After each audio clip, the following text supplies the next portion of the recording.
17 नवंबर की सुबह सऊदी अरब से एक दुखद खबर सामने आई कि कम से कम 42 लोगों के मारे जाने की खबर है और ये 42 लोग भारतीय बताए जा रहे हैं। जो रिपोर्ट आई है उसके अनुसार मक्का से मदीना एक बस जा रही थी जिसमें कई सारे यात्री सवार थे और एक टैंकर से वो बस जाकर भिड़ गई और उसमें कम से कम 42 लोगों के मारे जाने की खबर है। ये 42 लोग भारतीय हैं और इनमें से ज़्यादातर लोग हैदराबाद के हैं। और ये जो लोग हैं यात्री, ये शायद उम्रा के लिए गए थे। जी, उम्रा के लिए लोग वहाँ पर पहुँचे थे। इस्लाम में हज और उम्रा करने का रिवायत है, वो लोग जाते हैं।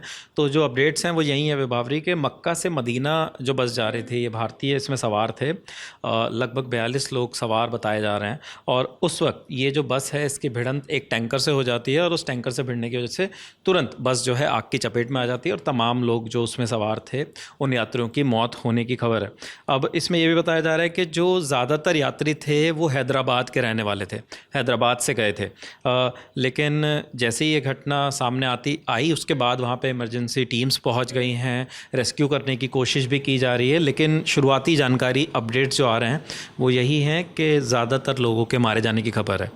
इस घटना पर विदेश मंत्रालय की और जो एम्बेसी है उसकी भी नज़र है। उन्होंने हेल्पलाइन नंबर्स भी जारी किए हैं। जो भी घायल हैं या जो भी इस खबर से पीड़ितों से जो संबंधित हैं उनके लिए 2 हेल्पलाइन नंबर भी जारी किए हैं।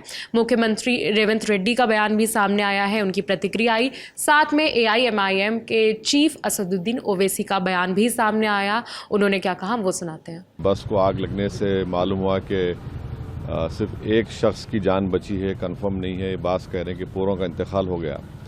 तो मैंने इंडियन एम्बेसी रियाद में जो DCM है अबू मैथन जॉर्ज साहब से मेरी बात हुई और उन्होंने मुझसे कहा कि कौंसल जनरल जिद्दा भी और वो ख़ुद इस पर मालूमात हासिल कर रहे हैं और जो भी ज़रूरी कार्रवाई करना है वो करेंगे।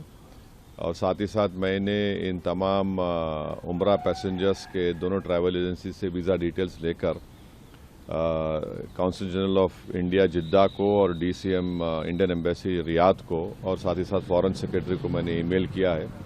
मेरी भारत सरकार से और ख़ास तौर से एक्सटर्नल अफेयर्स मिनिस्टर से जयशंकर साहब से ये रिक्वेस्ट है कि वो इमीडिएटली इस पर देखें और अगर जिन लोगों की डेथ हुई है उनके परिवार ये चाह रहा है कि उनकी डेड बॉडीज़ जल्द से जल्द इंडिया को लाई जाए। उम्रा की बात हो रही है तो एक बार ये भी जान लेते हैं कि हज और उम्रा में डिफरेंस क्या होता है। देखिए, हम लोग अक्सर सुनते हैं कि इंडिया से और देश भर से लोग जो हैं हज करने के लिए मक्का मदीना जाते हैं, मक्का जाते हैं ख़ास तौर पे। और हज जो होती है, हज का एक महीना होता है साल में, जिसे बकरीद का त्यौहार कहा जाता है। इस्लाम धर्म में बकरीद मनाई जाती है। उससे एक दिन पहले हज की जाती है और जितने भी यात्री होते हैं वो दुनिया भर से हज करने के लिए पहुंचते हैं मक्का में और वहां जाकर वो हज करते हैं, जिसमें अलग अलग देशों के अलग अलग कोटाज़ हैं। तक क्योंकि दुनिया भर में इस्लाम धर्म के लोग रहते हैं, मानने वाले इस्लाम के अनुयायी जो हैं, तो भारत से भी लगभग 1,75,000 लोगों का कोटा जो है अभी के समय में वो तय रहता है कि साल में एक बार जब वो जाएंगे तो 1,75,000 भारतीय जाके हज करते हैं। दुनिया भर से जो है लगभग 20 से 25 लाख लोग जो हैं हर साल हज करने के लिए आते हैं और जो लोग हज करके लौटते हैं उन्हें हाजी कहा जाता है हमारे यहाँ भी।